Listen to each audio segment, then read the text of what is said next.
మేఘారూఢుడై మన కొరకు తిరిగి రాబోతున్న మన ప్రభు అయిన యేసుక్రీస్తు వారి నామంలో మీకు నా శుభములు. ఈ రోజు మన ధ్యానం మార్కు సువార్త 2వ అధ్యాయం 13 నుంచి 17 వచనాల వరకు చదువుదామా.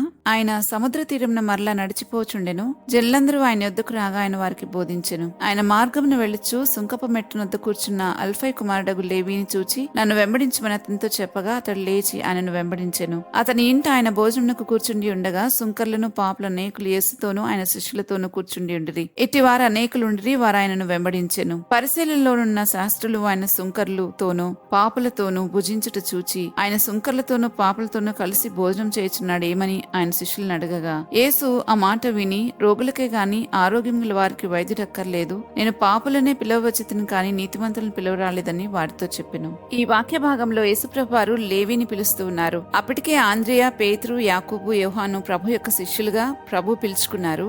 ఇప్పుడు ఇక్కడ సుంకపు మెట్టునొద్దన్న అంటే ట్యాక్స్ బూత్ లో కూర్చునున్న లేవి అని పిలువబడిన మత్తయిని ప్రభు పిలుస్తా ఉన్నారు. మనము మత్తయి సువార్త ధ్యానం మొదలు పెట్టినప్పుడు మొదటి సువార్తగా గ్రంథస్థం చేయబడిన మత్తయి సువార్త గ్రంథకర్త అయిన ఈ మత్తయిని గురించి అక్కడ వివరంగా చూసాము. అయితే ఎవరైనా ఈ రోజు క్రొత్తగా ఈ వీడియోను చూస్తూ ఉంటే వారి సౌకర్యార్థమై చెప్తున్నాను. బైబిల్ స్టడీ డే 1 ని చూసినట్లయితే అక్కడ మత్తయి గురించి అంటే ఈ లేవీని గురించి పూర్తి వివరణ తెలుసుకోగలుగుతాము. పైన లింక్ ఇస్తున్నాము, దాన్ని క్లిక్ చేస్తే మీరు బైబిల్ స్టడీ డే 1 ని వినగలరు. అందులో మత్తయిని గురించి పూర్తిగా తెలుసుకోగలరు. సుంకాన్ని అంటే ట్యాక్స్ ని కలెక్ట్ చేసే లేవిని చూసి ప్రభువు నన్ను వెంబడించమని చెప్పగానే తను ఆ పొజిషన్ ని అంటే ఆ డబ్బుల్ని అన్నిటినీ విడిచిపెట్టి ఆ స్థాయిని విడిచిపెట్టి యేసు ప్రభువుని వెంబడించాడు. వీరిని అంటే ఆ ట్యాక్స్ కలెక్టర్స్ ని యూదులు పాపులను పిలుస్తారు. ఎందుకంటే వారు యూదులై ఉండి తోటి సహోదరుల దగ్గర బలవంతంగా ట్యాక్స్ కలెక్ట్ చేసి దానిలో కొంత ఉంచుకుని కొంత రోమా గవర్నమెంట్ కి కడుతూ ఉంటారు. అందుకే యూదులకు వారంటే ఇష్టం ఉండదు.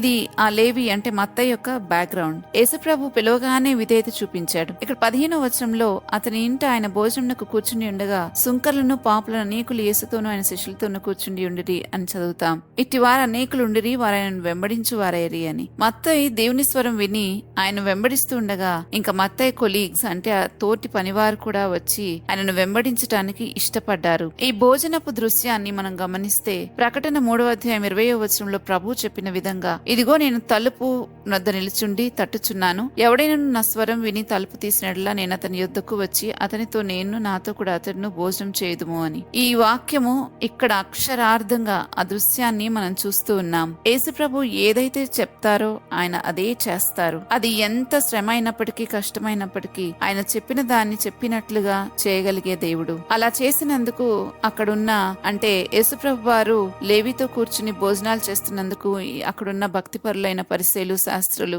అంటే సోకాల్డ్ భక్తిపరులైన శాస్త్రులు, పరిసయ్యులు యేసుప్రభువుని బ్లేమ్ చేస్తా ఉన్నారు. ఆయన సుంకర్లతోనూ పాపులతోనూ కలిసి భోజనం చేస్తున్నాడని వారి శిష్యులను అడుగుతూ ఉన్నారు. ఈ మాటకు యేసుప్రభు వారు ఇచ్చిన జవాబు ఆయన జీవిత చరిత్ర అంతటికీ హైలైట్ గా చూస్తాం. నేను పాపులనే పిలవవచ్చును కానీ నీతిమంతులను పిలవరాలేదు అని. పాపులనే పిలవవచ్చుని అనే మాటకు అర్థం అందర్నీ అంటే నేను పాపిని అని గ్రహించిన వారందరినీ అని. ఎవరైతే తమను తామే నీతిమంతులు అని అనుకుంటారో వారు ఆయన ఇచ్చే పిలుపును గ్రహించలేరు. వాక్యం చెప్తుంది రోమిల్కి రాసిన పత్రిక 3వ అధ్యాయం 11వ వచనంలో, నీతిమంతుడు లేడు, ఒక్కడునూ లేడు అని. మరి అలాంటప్పుడు నీతిమంతులను పిలవరాలేదు అని ఎలా అంటారు ప్రభు? అందుకే దాని అర్థం నిజంగా నీతిమంతుడని కాదు, కాకపోయినా తమను తామే నీతిమంతులు అని అనుకునే వారిని పిలవరాలేదని చెప్తున్నారు. ఒక రోగి తాను రోగినని గుర్తిస్తేనే వైద్యుడి దగ్గరికి వెళ్తాడు. ఒకవేళ రోగము ఉన్నా నేను ఆరోగ్యంగానే ఉన్నాను అని అనుకునేవాడు ఎలా వైద్యుడి దగ్గరికి వెళ్ళగలడు? అందుకే ప్రభు అలా అంటున్నారు, నేను ఎవరైతే తాను పాపినని గుర్తిస్తే అలాంటి వారి కోసమే వచ్చాను అని. ఈ రోజు మన ధ్యానంలో మన టేక్అవే అంటే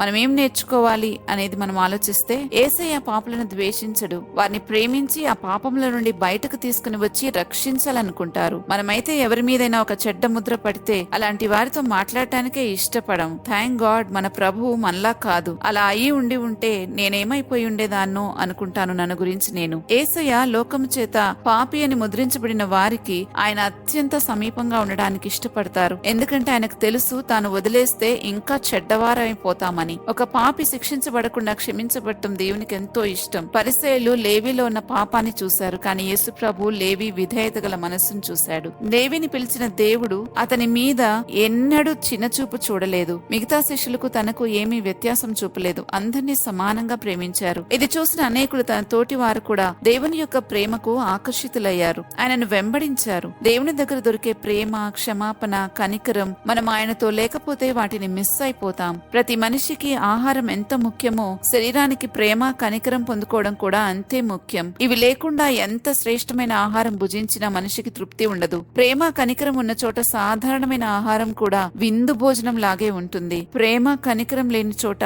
ఎంతటి విందు భోజనం అయినా తృప్తినివ్వదు. యేసయ్య మనల్ని పిలిచింది శిక్షించటానికి కాదు, రక్షించటానికి, ఆశీర్వదించబడటానికి. ఆయన పిలుపుకు విధేయత చూపితే ఆయన మనతో కూడా భోజనం చేస్తారు. మరి వెంటనే ఆయన పిలుపుకు లోబడదామా? ప్రార్థించుకుందాం. ప్రభా, మీరు ఏది చెప్తే అది వెంటనే విని లోబడటానికి మాకు అటువంటి మనసును దయచేయమని వేడుకుంటున్నాం. మేమెప్పుడు నీ చిత్తంలో బ్రతుకుతూ నిరంతరం మీతో జీవించాలని, అటువంటి కృపను పొందుకుని బ్రతకాలని కోరుకుంటున్నాం. నీవే మాకిచ్చే క్షమాపణ, కనికరం, ప్రేమను రిసీవ్ చేసుకోవడానికి సహాయం చేయమని బ్రతిమాలుతున్నాము. మేము ఇతరుల్లో ఉన్న పాపాలు కాదు, వారిలో ఉన్న మంచితనాన్ని చూడడానికి కృప చూపండి. మేమందరము శిక్ష నుంచి తప్పించబడినందుకే మీకు స్తోత్రాలు చెల్లించుకుంటున్నాం. మా పాపములన్నిటినీ క్షమించి నీ ఎదుట నిర్దోషులుగా ఉండటకు సహాయం చేయండి. మా ఇంటి వారందరినీ రక్షించమని యేసుక్రీస్తు ప్రభు నామంలో అడిగి వేడుకుంటున్నాము తండ్రి. ఆమెన్. మరుసటి ధ్యానంలో మరలా తిరిగి కలుద్దాం. అంతవరకు దైవాశీస్సులు. ఆమెన్.